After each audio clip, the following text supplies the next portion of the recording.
With me in the book of 1 Peter chapter 2 verse 2. 1 Peter chapter 2 verse 2, usa lang ka verse atong pagkabasahon. Ready? Together now. Read. As newborn babes, desire the sincere milk of the word, that ye may grow thereby. Let's pray. Loving Father, our gracious God, thank you even for this time that we can again continue to study on your word and the lesson of personal Bible study.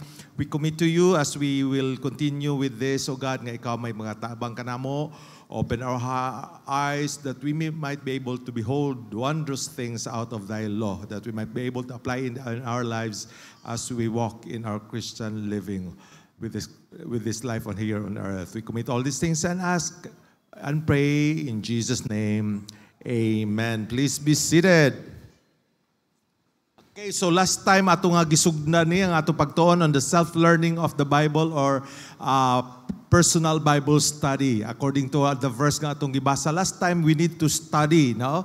To show ourselves approved unto God, a workman that needeth not to be rightly dividing the word of truth. Okay, so with that, ato makita diha nga din sa atong gibasa pud ganihab nga diin as newborn babes, no? Meaning na tao nga diin na kinahanglan nga mukaon or moinom sa gata sa inahan. So in that case, mausap kini sa pagtuon nato sa at pulong sa Ginoo for us to grow spiritually. So, okay, for us to grow in grace and in the knowledge of our Lord and Savior, Jesus Christ. Now, as at we have just a quick review, so kinsa man ang person involved in this self-learning of the Bible.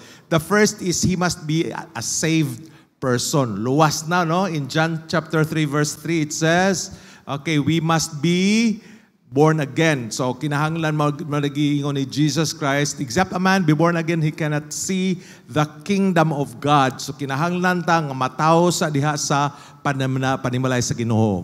Gitawag na to og second birth or our spiritual birthday. So, natawo ta sa panimalay sa Ginoo, and it is just proper for us to grow in our spiritual lives. And that comes in sa inom sa gatas nga gin the sincere milk of the word. Okay, then not only that he is a saved person, and he must be a sanctified person. No, reading God's word will make one to be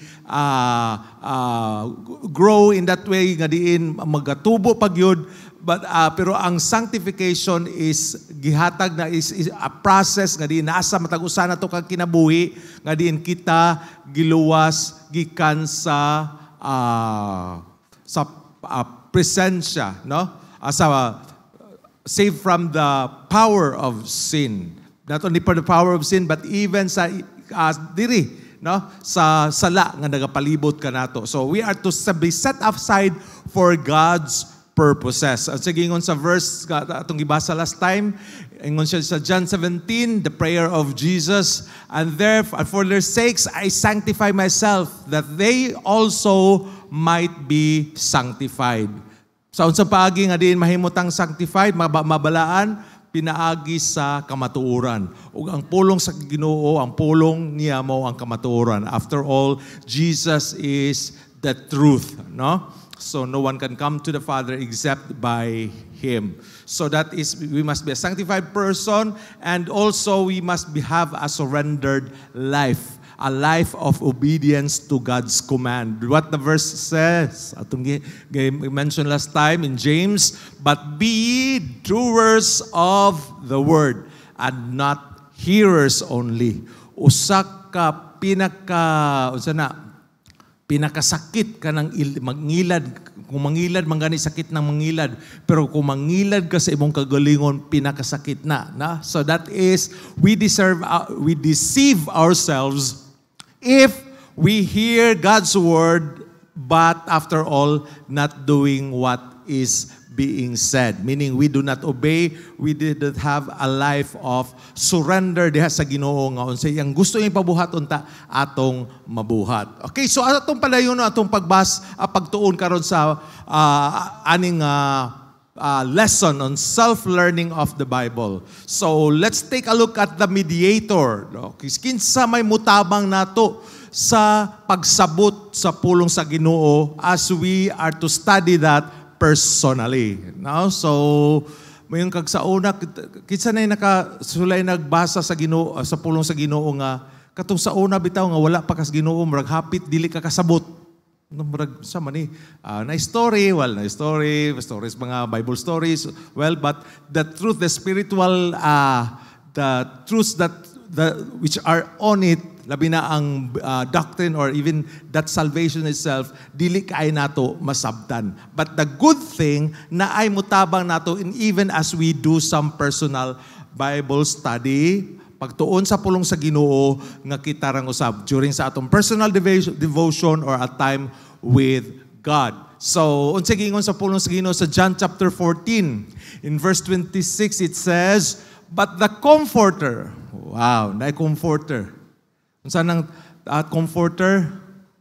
Magmaymay, no, mo dasig nimo, mo comfort kanimo. So kinsa man na siya, which is the capital H o capital G, Holy Ghost. Balaan nga Espiritu. Unsa nang ghost? Ala na ghost. Unsa may nasa inyo na gabi iba. Suguon kag palit dito sunahan, palit din ngit-ngit kayo. La so yung sa nang ghost sa Bisaya?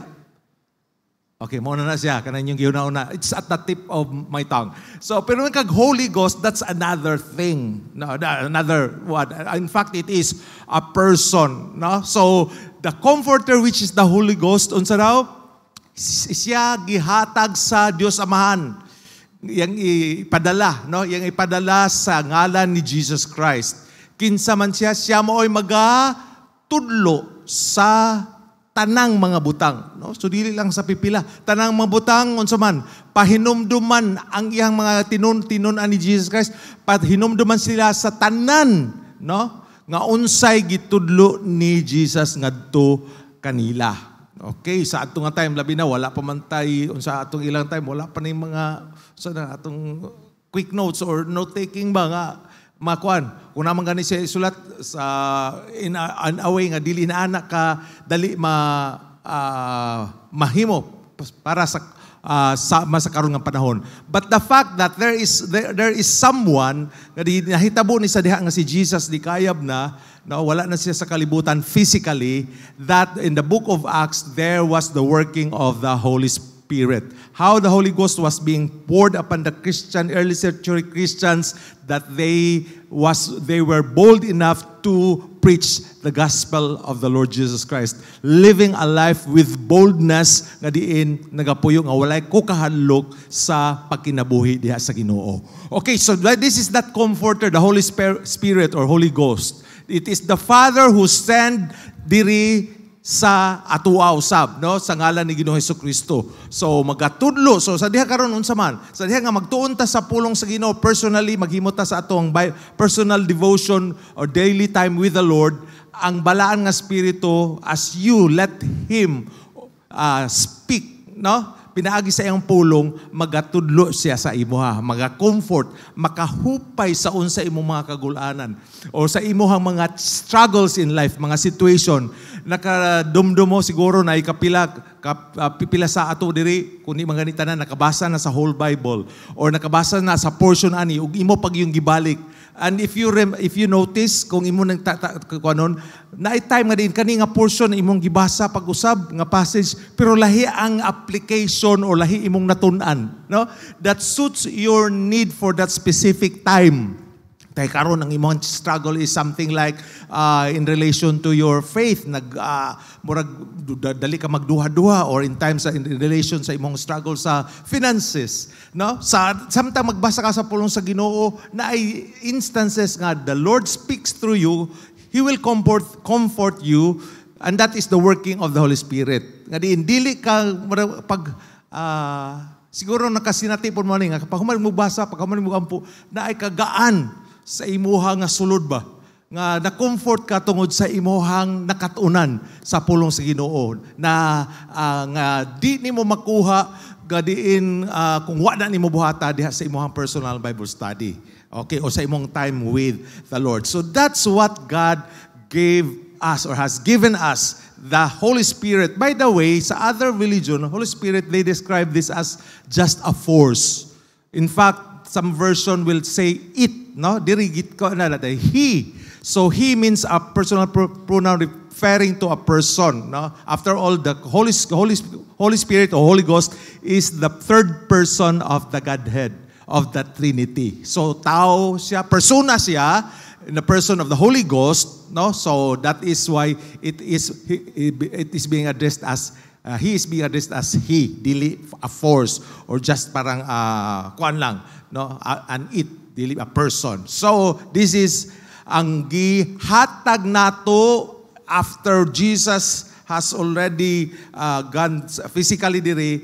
He does not leave us comfortless. He didn't leave us comfortless. In fact, He gave us the Comforter, the Holy Ghost. Okay, so in 1 Corinthians, if you notice in chapter 2, verse 9, beginning verse 9, gahuisgot ni unsay mga butang dili nato makita o dili, wala po nato nadungog. No? So nahisulat na, ang mata wala nakakita, ang dalunggan wala kadungog, ni nakasulod sa kasing-kasing sa tao. Ang unsa man, ang mga butang nga gipreparar sa Ginoo sa kanila nga nahigugma kaniya. No? So wala dili makita, pero unsa daw? Wala nakita, wala nadungog, wala gani abot sa to kasing-kasing, pero unsa giingon sa verse 10? But God hath revealed them unto us. So unsa paagi? Pinaagi sa iya ang balaan nga Espiritu. Capital S, the Holy Spirit. For the Spirit searcheth, wow, He searcheth all things. Mao gani na nga makakuan ka even sa imuhang if you try to just continue have that personal time with the Lord. He searcheth your ato ang kasing-kasing. Kabalo siya kung saan naadiri. He is the discerner of the thoughts and intents of our hearts, nga diin even the deep things of God. So mao na nga ang Ginoo naga-revealed unsa ni nga them katong wala nakita sa matong mga mata, wala nadunggan nato, wala na abot sa atong kasing-kasing. Gipadayag na ni sa Ginoo pinaagi siyang balaan nga espiritu. No? And even for the last incoming last time, the coming times, so how it is being revealed in the book of Revelation. So it is not seen, but it is being revealed through the Holy Spirit of God. Even the deep things of God. Those deep things, dili na i-mind sa mga kalibutan, mga naas kalibutan. No? Mga espirituhan ng batang, as we have mentioned last time, the natural man does not care of the things of spiritual things. So, but the Holy Spirit revealed that to us. No? God revealed that to us through His Holy Spirit. Okay, so as we move on, the next verse says, okay, let's take a look at the next verse. Okay, in 1 John chapter 2, verse 27. Okay, so it says, but the anointing which ye have received of Him abideth in you. So ang gidihog daw sa atua, no, nga atong nadawat nga pagdihog, nagauban ka nato, nagpabilin. Pabilin kanunay sa Ginoo. Nagpabilin diha sa atua. And ye need not that any man teach you. Ano man, but as the same anointing teacheth you of all things. Salamat sa Ginoo kay naiyahang balaan ng Espiritu. And is truth, and is no lie. So walay bakak, no? Kung kamatuoran magani, wala na ingog half-truth or half-lie. It is the full truth or nothing at all. And is no lie. And even as it hath taught you, ye shall abide in Him. Yung siya, ang pagdihog nga naa sa inyong nadawat, nagapabilin kanyo, then the last part, kinahanglan po ta magpabilin sa Ginoo. Pabilin kanunay diha sa Ginoo. Amen? So, siya, if you abide in me and my words abide in you, di ba? You shall ask what you will and it shall be done unto you. So that is the importance of abiding. After all, naipaglihok po sa Ginoo sa ato nga kinabuhi. Okay, so moving on in our not only that we have this mediator na nagtabang ka nato sa pagpasabot sa pulong sa Ginoo through our personal time with the Lord, through your devotion, personal devotion, or a time with God. Lahi po nang sa, of course, na magitay mga buhat, no, nga mga gipangbuhat daily, ang gipangbuhat sa atong mga respective nga mga asata gipamutang sa Ginoo, mga Bible students po naa. So one thing sa mga even sa mga Bible students, it is one thing nga magtuon sila about sa ilang lesson which contains the words of mga lesson or topics.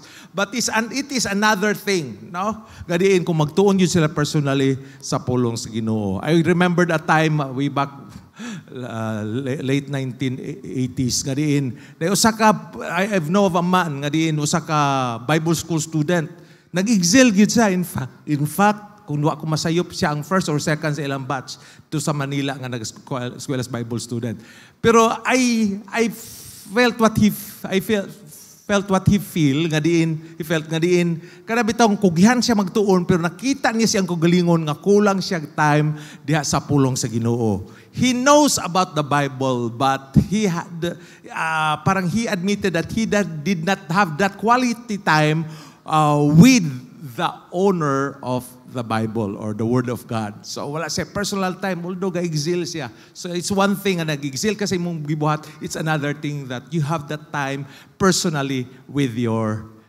Lord, with your God who loves you or who loves us so much. No? So, now, if you have this magtabang nato sa pagpasabot, napoy some sort of mga help ba? Mga gitawag nato Bible helps or some means of studying the Word of God or self-learning of the Bible. Makatabang ni nato mga these are in terms of books. Tawag nato concordance, Bible dictionary, word studies, topical Bible, commentary, study guide. So, among us, kinsay naa sa inyohang balay na naamoy concordance or some form of that makatabang ninyo sa pagtuon sa Bible. Naabay sa ato dire? Siguro basig naa sa inyo, wala mo nabantayan nga sa imong papa, bagibutang sa inyong kabinet, no? So those are magtatawag nato means or ways din maka-help nato in further learning the Bible in a more personal way. No, magtawag nato Bible helps or means of self-learning of the Bible. So kung gitawag nato og concordance, unsa may naaning concordance? Gani, one of those parang recommended concordance is that of Young's Concordance or Strong's Concordance. So unsa may naa diri? Okay, naay mga pulong no nga we are looking for that word and unsa may some references ana nga makita gibutang po diha or something like that. Kung natay gitawag og Bible dictionary, so even sa panahon pa in the Bible times, no?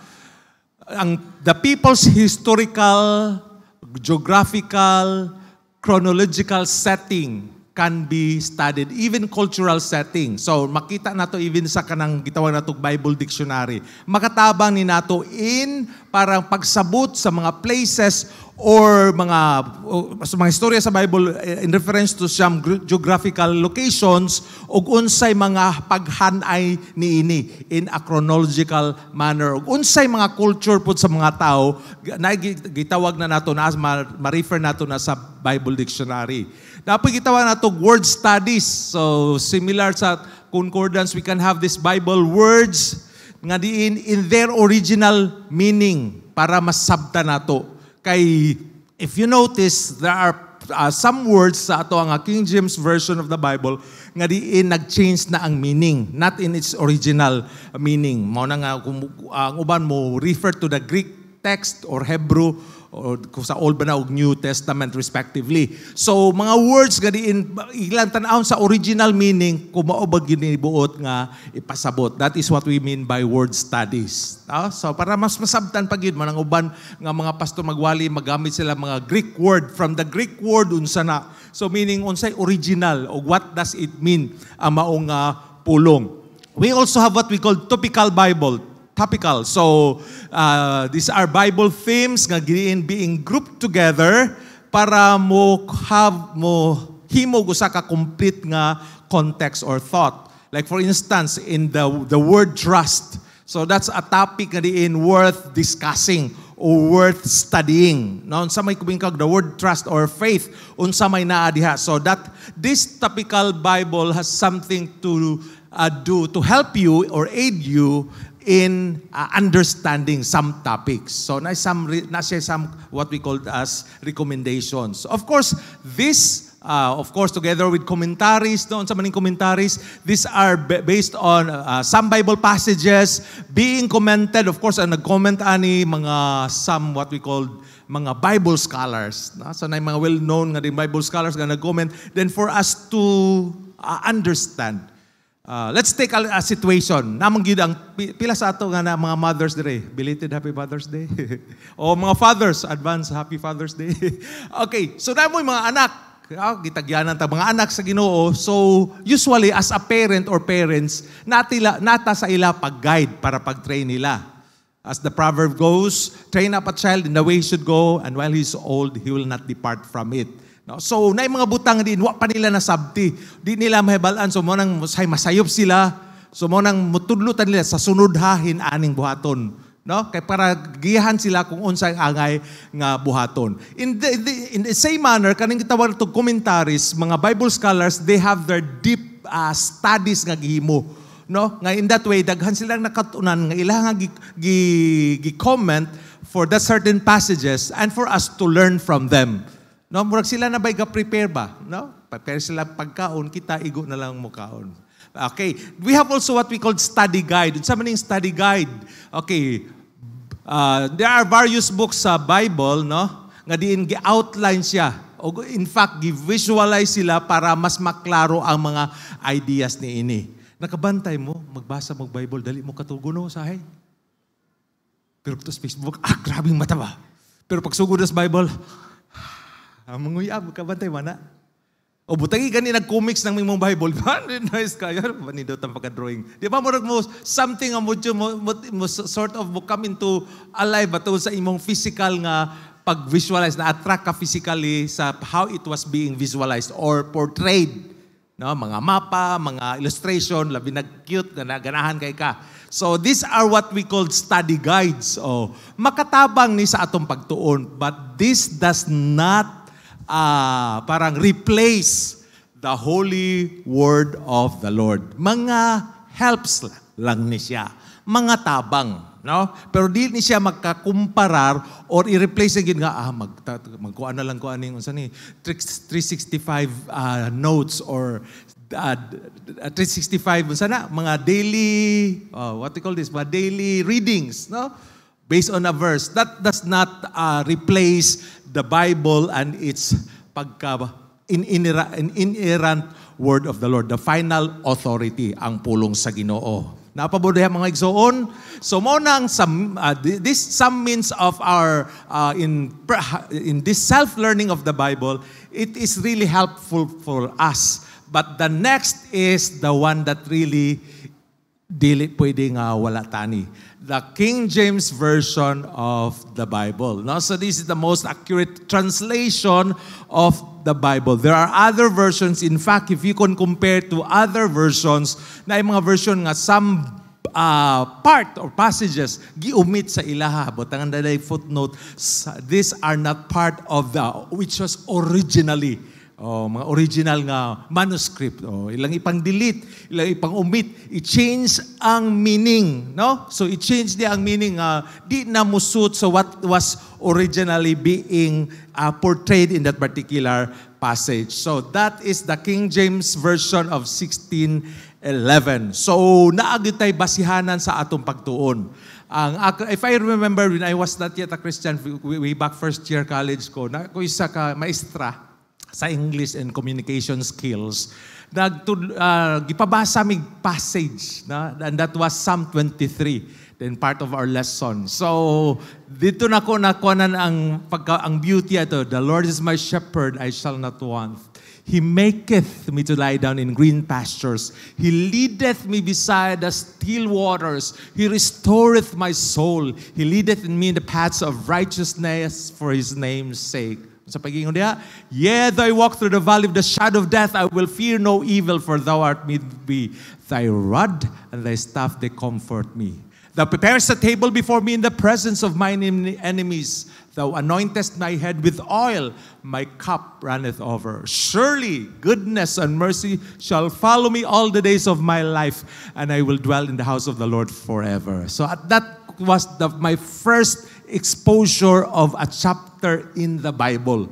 Di pa ako to Christian, pero at least I have appreciated that kind of parang in relation man to sa how we interpret nga certain nga mga sa kanang passage of the scripture. So, well, that's it. So, makita nato the King James Version, although sa uban man yung silag, kuan man lisod sabton kay mga daghang mga doeth, mga heareth, mga thou, ug unsa pa niya nga diin medyo di bitaw dai nato mag-grasp in our modern English, no? You know what I mean, di ba? So, well, of course, but there are some helps. You can take a look at some reference. Nga din, yes, ang uban ng mga versions, simple yung gaya, nindot kay mas masabdan mo din. But just don't get sidetracked with what is the most accurate translation that we have, the King James Version nga atong gikuptan. No? So, we can have some helps, but take a look at the main thing on it. Okay, so this is it. These are some of the means of how to for us to help in our Bible study. Pero sa akong pagkuanim nato ganiha murag wa taani no. But the good thing is naatay internet. Hello. In fact, siguro most if not all of us have been using internet in every day of our lives. Labi natong nasa academy or something related to that work nga nagkinahanglan ko internet. But the good thing, kung wala ka ng mga concordance, wala kay mga topical Bible or mga something, natay pwede nato even nga makita sa internet. Ayaw naman ng internet kay mga of course, kung nagtanaw ka, depende maguna sa imong gitanaw, no? Parehas sagud ayaw mo pagrilo. O saman, di ka magrilo panalitan. Depende man kung sa imong grilo, paasa man imong grilo. It tells time. Pero sa uban nga mga kawatan, it tells them the time when to manulis, when to mangawat. So it has something to do with how you use that. So meaning, kani pong sa available nga app or kaning, I recommend what I have been using nowadays, pwede ni nato magamit. In a way nga katabang nato. So take for instance what I just would like to recommend in relation to this means or Bible helps. The Bible Gateway. Now, so sa kini siya ka kuan lang, pwede na gani ka ni dili mag-login. Imo lang ni i-search Bible Gateway next please. So ang iyang kuan, iyang link is Bible di maklaro but Bible Gateway walay spaces.com. No? So kana in that particular kuan pwede nimo na siya magamit as Bible helps. Again, dili ni siya Bible ha. Pero na siya King James Version po. Daghan man siya version nga gigamit. Pero you can take a look at the King James Version of that. Kaya na may other translation diya kayang ikuan. Now, for instance, that is what we can see on the screen kung wadto ka sa link on that Bible Gateway. So what is in there? So ang ato makita diha, na cursor diha nga moingon siya og naatay kinahanglan nga i-type, no? Marag na portion diha, mura ba taw mag-search ka? So search or enter passage, keyword, or topic. So, pwede ka. Like for instance, nakikibasa nga Bible ba? Ganito ko nakitaan. Then, wag yung makatubag ni mo tungkol sa kabisi. Then, naka-internet. So, why not look for it? Pwede man na sa kuan. Or pwede po, in this case, para mo, just kanang a portion that has something to do with that. King James Version, you are focusing on that. Then, the word, feed that in there, and He will search, and it will search for you. So, like for instance, the word faith, so, nag-search of faith, then after searching, keying that in, then press search, it contains 336 nga words nga naay root nga faith or faithful or faithfulness. So, 336 na po siya some suggested result nga gibutang diya. So, in that way, nakay idea unsay asa to kumingkag unsa man tong passage gani nga now faith is the substance. Saka dito nalimot ko. So kuan mo key in faith is the substance then search. Na this is Hebrews. Okay. In this case, kung nagkwanta og faith, so that is it. Mohatag siya next slide.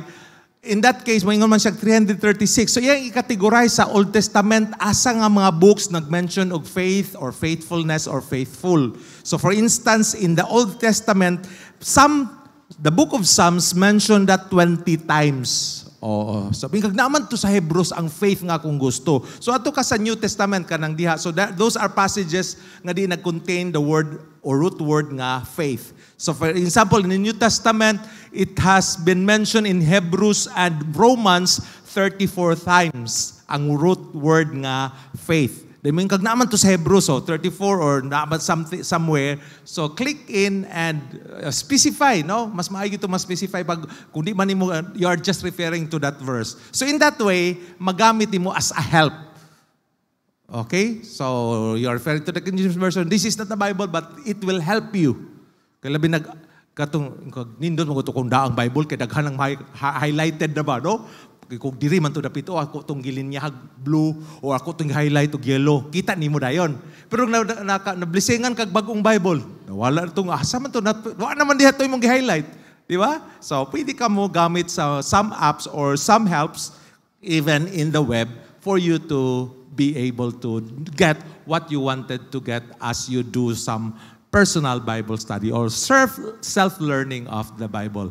Okay pa ba na mga igsoon?